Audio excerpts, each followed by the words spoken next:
Besco Azeez Wonder ìlú wo ló ti wá ìpínlẹ̀ wo ni orílẹ̀-èdè wo ni. ìlà fi sọ pé Besco Azeez Wonder lẹ́ ń gbọ́ yìí o ẹ má fojú kòjó.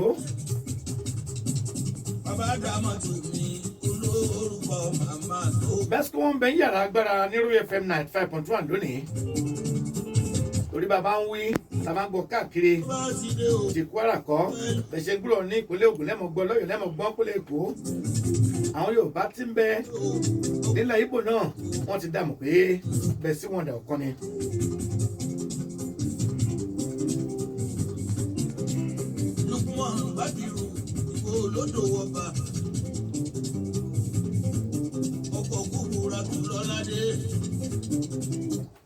adúpẹ́ lọ́wọ́ lọ́hùn Besco Azeez Wonder ẹ bá ní kí àwọn ará lé.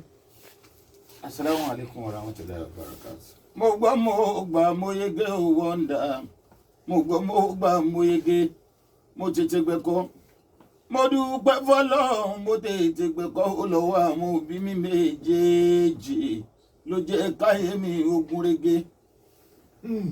ọ̀lẹ́ tí gbọ́ o ohun tí ẹ gbọ́ nu fọ́nránṣọ́ náà tún ní ọ̀lẹ́ tó gbọ́ o Besco fún àǹfààní àwọn èèyàn míì tí wọ́n ṣe ń gbọ́ yín lórí afẹ́fẹ́ wọ́n ti mọ gbọ́ rẹ́kọ̀dù wọ́n ti mọ rí lórí Facebook wọ́n ti mọ rí lórí Instagram káàkiri ẹ tẹ̀ gé ká mọ Besco báwo di Besco ṣe jáde Ìgbò lẹ́bẹ̀rẹ̀ eré. Abẹ́rẹ́ eré ní 83 láyé tó mọ̀ wá ní agboolé ni o. Lágboolé ẹgbà tó di 86 ni àwọn àmọ̀ wá káàkiri àdúgbò kọ̀ọ̀kan adúpẹ́ f'Ọlọ́run.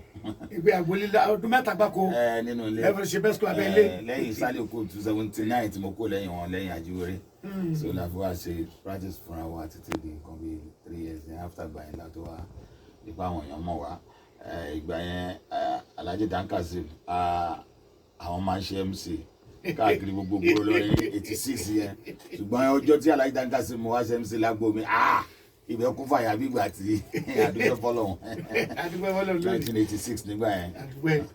àwọn méjì náà kọ́ yìí alhamdulilayi torípa lónìí bá wà mí tì báyìí mo ti ń bẹ ní ilé Besco láti àjọṣe gbogbo ẹ̀ káàkiri. gbogbo olóńgùn ní sọ́mi ìlú wọn mọ̀ wá ń gbà náà. káfẹ́ ní adákẹ́. káfẹ́ ní adákẹ́. Besco Azeez Adisa náà ni akọ̀rí pé Adisa àrí Azeez lómi máa wò pé Besco ṣe sàmì ní olùkọ́ bóòlì Besco ṣe wáyé. ìgbà kan lẹ́yìn ìgbà tí wọ́n stop wéré ilé ọba àwọn máa wá ń ṣe competition káàkiri àwọn àdúgbò wọ́n wà pé gbogbo àwọn tó bá jẹ́ bí àwọn tó bá láwọn náà wéré ti di fújì ńgbà yẹn so ẹni ẹlòmíì tó bá ní orin àwérè ìdí tí ó bá kọ sí wọ́n á fún wọn ní time láti kọ àkọ́kọ́ èkejì ẹ̀kẹta so Ọlọ́run wá ní ìgbà tí màá kọrin tèmi wọ́n rí i pé wọ́n rí orin tó ní ìlàkà ìmọ̀ ń bẹ̀ so brother wa kan ládùúgbò àwọn náà wá pè pé Azeez wa látòní lọ mo fún ẹ ní best composer. Best composer. bẹ́ẹ̀ ni best composer ibẹ̀ ni Besco ti jáde ayọ̀. wọ́n mú best nínú best wọ́n mú kó nínú composer méjì wá parapọ̀ láti Besco ọ̀dàbẹ̀ o fáfàdé àwọn ètò orí àṣìlèbèrè lórí ibi lórí ètò mi kó pé kí ni túmọ̀ Besco bó ṣe rí nu tó ìrìn àjò fújì àmọ́ pé ọjọ́ tí a bá gùn náà kọ́là ń kọ̀run èèyàn mọ gẹ́gẹ́ bẹ́ẹ̀ sọ pé ẹ ṣe bí ọdún mẹ́ta lábẹ́lé ọlọ́ṣẹ́ bẹ̀rẹ̀ sí ní tán ìrànwọ́ bó wà ní ibo ló dé lónìí ìrànwọ́ Besco. adúpẹ́ f'Ọlọ́run lé ní o adúpẹ́ gan-an ní ọ̀nà pẹ́ wá pọ̀ àti gbére lọ Germany rí àti gbé lọ sí France rí àgbé lọ sí Austria tó wà lẹ́bàá Germany náà àti lọ play mbẹ́ rí gbogbo ìgbà yẹn náà ó sì wà lórí fọ́nrán fídíò ńgbà yẹn but àìṣẹ́ tó mọ̀ tún lé ní tábàlà wọn àti but àwọn ti sìn ó ti wà obvious káàkiri gbogbo àgbáyé everybody ló máa ń rí lórí Facebook káàkiri gbogbo tá a ti ń play so as of now bí bá ṣe COVID-19 tó ṣẹlẹ̀ kọjá so àti lọ sí Amẹ́ríkà lẹ́ẹ̀mejì léra wọn láàrin ọdún kan. láti lọ ṣeré bẹ́ẹ̀ ṣe kó bẹ́ẹ̀ lọ ṣe shopping. rárá o iṣẹ́ wa iná la lọ ṣe bẹ́ẹ̀ so lẹ́yìn ìgbà yẹn náà ẹ̀ṣẹ̀ tún wá invite mi fún world tour eléyìí tí à ń lọ báyìí. ẹ tún múra wọ́ọ̀tọ̀ báyìí bẹ́ẹ̀ni àwọn ìgbà tẹ́ kọ́ lọ́hùn bí àgbà àkọ́kọ́ tẹ́ kọ́ délùú èbó bó lẹ ṣe rí bó lè gbọ́n ìbò ká tó wà lọ sí ọ̀rọ̀ wọ́ọ̀tọ̀ yìí. ìyàtọ̀ wà láàrin òyìnbó àti Áfíríkà mi so wọ́n ń tò ìjọba wọn bó ṣe yẹ kán tò wọ́n ń tò bó ṣe yẹ kán tò ó sì hàn sára lò. ó sì fi ẹ̀tọ́ dùn yàn. nínú nǹkan tí mo mọ̀ tí ó easy láti ṣe nílùú òyìnbó òun ni pé ó lè wà nílùú òyìnbó kébi ó pa ẹ́. kébi ó pààyàn. kébi ò lè pa ẹ́ nílùú òyìnbó ní matter how oúnjẹ pọ̀ ju èèyàn tó wà bẹ́ẹ̀ lọ. káì oúnjẹ pọ̀ ju èèyàn lọ. bẹ́ẹ̀ ni so kò síbi tó dé bọ́wọ́ ikú ṣe mọ́ náà ni ó fi nujú tó bá ní $1 lọ́wọ́ wà á ra nǹkan $1 wá jẹ́ pé $2 ló bá ní $2 wà á ríra kì í ṣe pé bóyá kó wá wọ̀bì kan kó ní 1,000 lọ́wọ́ lọ́dọ̀ wà mí bá kan wá ní 3,000 lọ́wọ́ plate oúnjẹ rárá o. rí gbówó rẹ bá ṣe mọ́. bówó rẹ bá ṣe mọ́ wá jẹun wá lọ nínú ilé tó bá lọ fún shopping like tá bá play Friday Saturday Sunday tó bá di àárọ̀ Monday tá lọ sí ibi tá ti ra oúnjẹ àárà gbogbo ẹ̀ lápò ni lẹ́yìn oṣù kan tó jẹ́ ẹ̀ bá tún tán la tó máa jáde kó nílé lẹ́yìn pé a fẹ́ ṣeré lọ sí gbòòrò. ẹ̀kàn ṣeré lẹ́kàn mọ jẹun ṣeré. bẹ́ẹ̀ sì ń rìn street náà gẹ́gẹ́ bẹ́ẹ̀ náà ṣe mọ̀ ẹ̀ máa bẹ́ẹ̀ ṣe ń ra bọ́gà jẹ́ bí lẹ́ẹ̀mọ̀ ra kíni gbogbo ẹ̀ so oúnjẹ pọ̀ ń bẹ púpọ̀ ìjọba rẹ̀ wọ́n rí ètò oúnjẹ sí kọ́lọ̀ ń jẹ́ káwọn ìjọba yìí wọ́n rí ètò oúnjẹ sí fáwọn. tí mo fẹ́ sọ náà pé tó bá ti rí ètò oúnjẹ sí fún wa kí oúnjẹ pọ̀ jẹyàn lọ kí a lè mú $1 débi kan pariwo ebi o táwọn èèyàn ń pariwo ẹnìkan kan ní pariwo ẹ wàláì. $1 ra fufu. nígbà tí mo fẹ́ alájí mo débi kan mo fẹ́ raṣọ wọ́n wá tag bówó ṣe mọ́ lògùn mọ́ ni wọ́n tag sára $9 $22 $40 $50 nígbà tó wó tí mo sì kó dání ò tó bẹ́ẹ̀ mo bọ́ sórí $9 30 sets mo ra bí mẹ́rin so mo wà ókè pẹ̀lú ara mi. yé wà ókè. wà ṣé tí mo ní.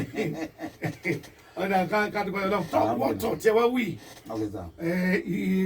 orílẹ̀-èdè wo lẹ fẹ́ lọ àti pé yóò tó oṣù mélòó tí ó gbà yín. ká dúpẹ́ lọ́wọ́ SG Entertainment Gbogbo Ozeyin tó jẹ́ promoter wa tó jẹ́ ọmọ fún Adémọ́lá Ọ̀tọ̀lówó bàbá mi lọ́wọ́lọ́wọ́ nìsín torí Adémọ́lá Ọ̀tọ̀lówó ló discover mi lágbàáyé ló jẹ́ káyé mọ̀ mí títí ní sìn máa gbósùbà fún wọn torí promoter pọ̀ Nàìjíríà wọn ti rántí ẹni tó ń jẹ́ Besco rárá but Ọ̀tọ̀lówó ìwọ ló dọ̀bà àwọn bàrí wọ́ndà àwọn ti Dankazeem. ẹ bá mi kí ẹ bá mi fóni kí. Adémọ́lá ọmọ Ọ̀tọ̀lówó ṣiṣẹ́ gan kó tó di babaláyé Ọ̀tọ̀lówó mi ní London Ọ̀tọ̀lówó l'Amẹ́ríkà kó tó di babaláyé so a dúpẹ́ lọ́dọ̀ bàbá yẹn púpọ̀ jù torí nínú olè tó ti rí wa adúpẹ́ o so n tó pàwọ́ra mọ́ ọ̀rọ̀ wọ́tọ̀ ni SG promotion yẹn Obi Ozeyin nínú àwọn ọmọ bàbá náà ní ọ̀hún Ọlọ́run dẹ̀ ni pé òun náà ní ìtìlẹ̀ gidi l'Amẹ́ríkà púpọ̀ tó ráwọn promoter pọ̀ l'Amẹ́ríkà wọ́n tó bí méje tí mo mọ̀ dáadáa but ó ní ìtìlẹ̀ gidi ó sì lóòótọ́ pẹ̀lú ẹni tó bá ń bá ṣiṣẹ́ kò kí ń gbéyàn dá that is why tí ọkàn mi fi mú láti lọ bá ṣiṣẹ́ so 3 months náà ni oṣù mẹ́ta péré náà ni sà. ìwé wà tẹ́ bá wọlé ní ìsìn àmọ́ ti gbóòórùn December ẹ̀yin olórin gbọ́n nígbà bá parí ilé yàtọ̀ bá di gbogbo ẹ̀ wà ní Amẹ́ríkà nígbà tí ẹ bá ti pé Kérésìmesì tó ń bọ̀ ẹ tún darí wálé ètò ní.